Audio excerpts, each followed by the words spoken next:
Okay, so welcome back to the what will be the last part of the main kind of tutorial for this particular issue of Retro magazine. This is where we left off. We've got the top third complete. Now again, it's not perfect. There's things I'd want to move around there.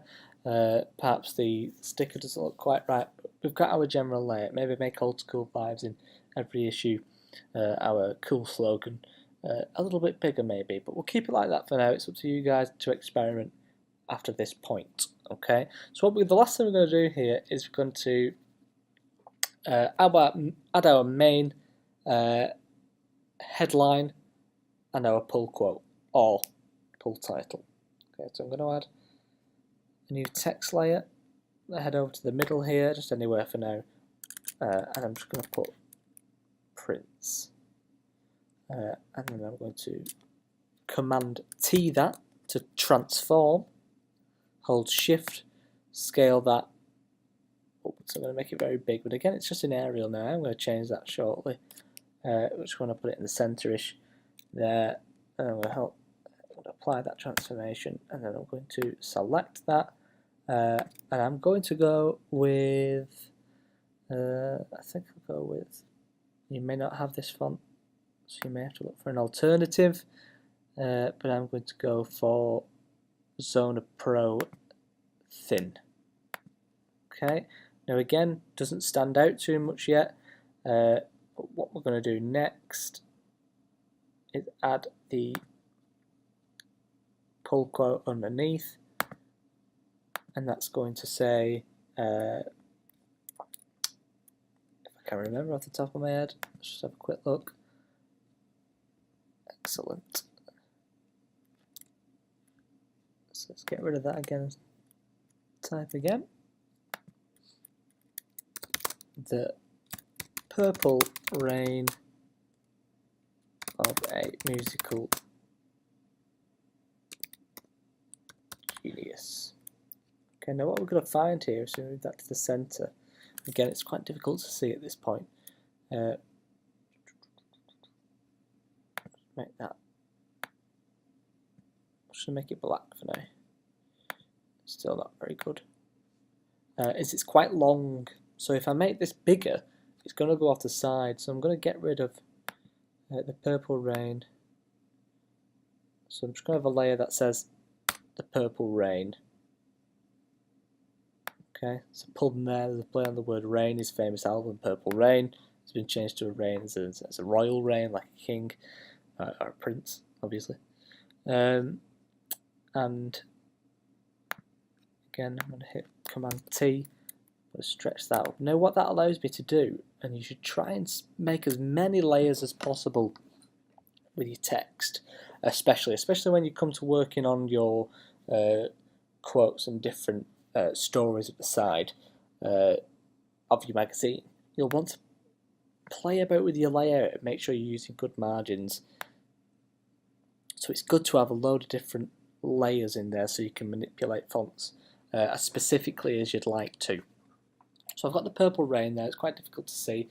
And then a trick here that we're going to use now is we're going to duplicate this layer, but we're going to duplicate it really simply. Okay, all we're going to do is we're going to hover over what we want to duplicate, and then we're going to hold Alt. Not on that particular bit though, with the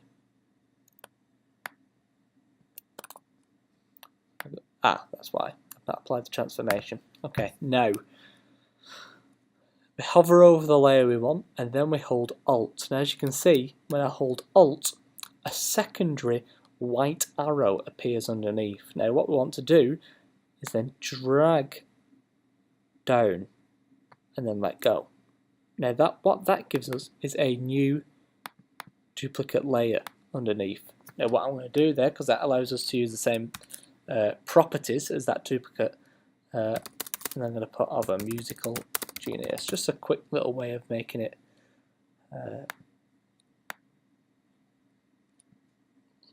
good. Okay, so but I'm going to change the font of these, I think. So I'm going to head over to here, and I'm going to change that one L ailerons regular. Quite a futuristic dystopian style font that will go with nicely with the house style. Again, I can't see this just yet, so the next thing I'm going to do before we start piecing everything together is underneath those 3 text layers, Prince, the Purple Rain of a Musical Genius, I'm going to grab the shape tool. I'm going to place a rectangle around Prince. That should be perfect. You can move it, and I'm going to just get rid of that for a second, and that gives us our shape. What I want to do here is we double click that rectangle there, and it gives us the option to change the colour. I'm going to change the colour of this to grey colour for our house style, and then we're going to make sure that layer, because it's currently in our hierarchy system on our layers panel here, it's called rectangle 2, I'm going to call it the Prince rectangle, because that is going to go underneath our word Prince. Make sure it's underneath that, and then you should see Prince appear from there. Okay, now again with Prince I'm going to add our options of drop shadow to make it stand out a little bit more, and then I'm going to again make it simple. Make sure your Prince rectangle is selected, hold Alt, I'm going to drag another one down just there, and then I'm just going to make it a little bit smaller. So again, you can change these properties at any time. And then let's get a Musical Genius, change that to a new font.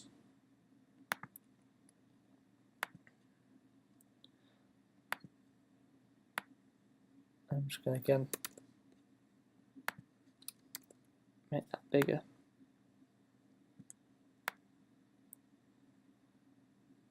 Now what's just popped up here is our character and paragraph panel.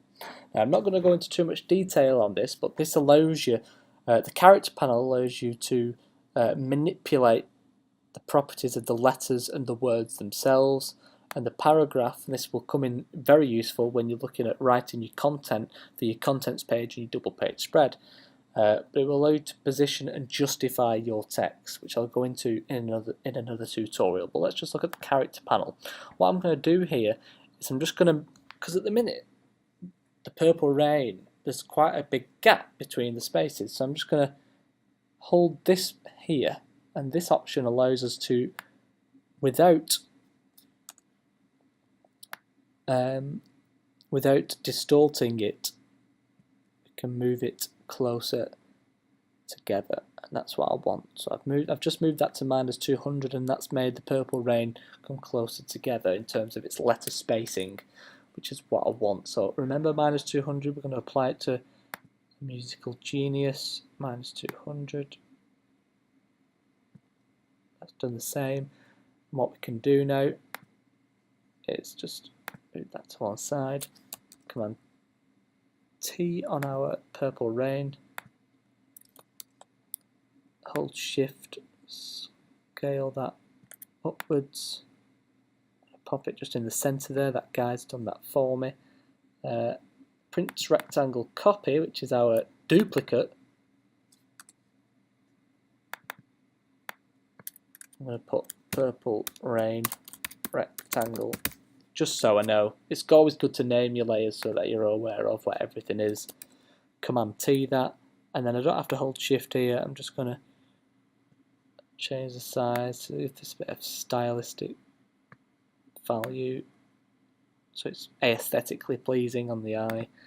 I'm going to apply that, and then I'm going to duplicate the Prince rectangle layer by holding Alt. That's just not changed of. I'm going to change that to aliens. Yeah, and I'm going to move that upwards.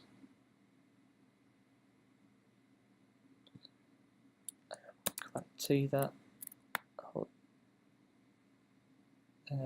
Again, where it's positioned, you'll want to have a fiddle about with this. I'm just going to bring it there for now. Just so you've got now two striking rectangles, really, that now looks like, to break up the top. And again, from before, what having the Purple Rain and Other Musical Genius on separate layers is that you can manipulate those both separately, rather than just putting the Purple Rain and then hitting the return key to go down to a new line and putting Other Musical Genius. You don't get the same spacing. You can't manipulate those as well. So now I'm going to just select that. I'm going to keep it black, actually. I'm going to keep that black. And again, I'm going to add, just for that, and I'm just going to add a drop shadow to both of those layers. Purple Rain of a Musical Genius. Okay, again, quite a basic layout. And just for stylistic purposes, I'm going to highlight purple if I can, and change that to the purple colour to give that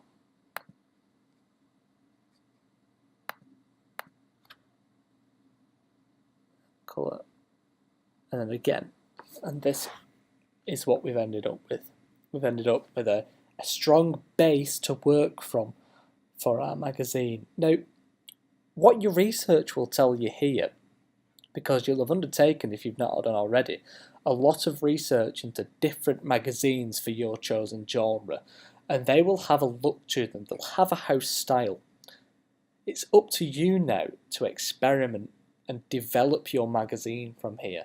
Maybe your magazine focuses on photography effects.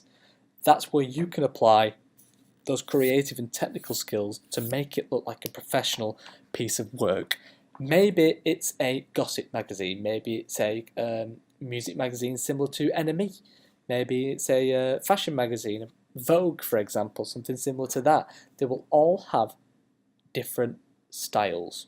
It's up to you to research those styles and then interpret that for yourself and then develop your own magazine house style. Okay? And again, if you look at the one we produced last year with the PDF tutorial, retro, again, there are similarities, the colour scheme's changed, but the main things are still the same, okay? But again, that's not complete. That's just your basics, foundations. What you could go on to do from here now is say, right, okay, I'm going to bring in some rulers here. In this space. So then you've got a square here. That's where content might go. Okay, same over here. Right, bring in another one from the side. Bring it there. And that's where content might go at the side to tell you what else is in your magazine. Okay, you could also just use as many of these rulers as you want, and it gives you a really, really strong layout in the end. They're not permanently on your page; they're just guides, so you can remove them at any point. Okay, but and then you've got what you end up here now is you've got it separated into different areas for you to use and develop. You've got your top third here that we've played with. You've got your third. Not your third, you've got your area where we've placed the main headline, and that now leaves you with a space on either side of prints here, and also some space at the bottom. Now, I'm not saying you have to go and fill those spaces.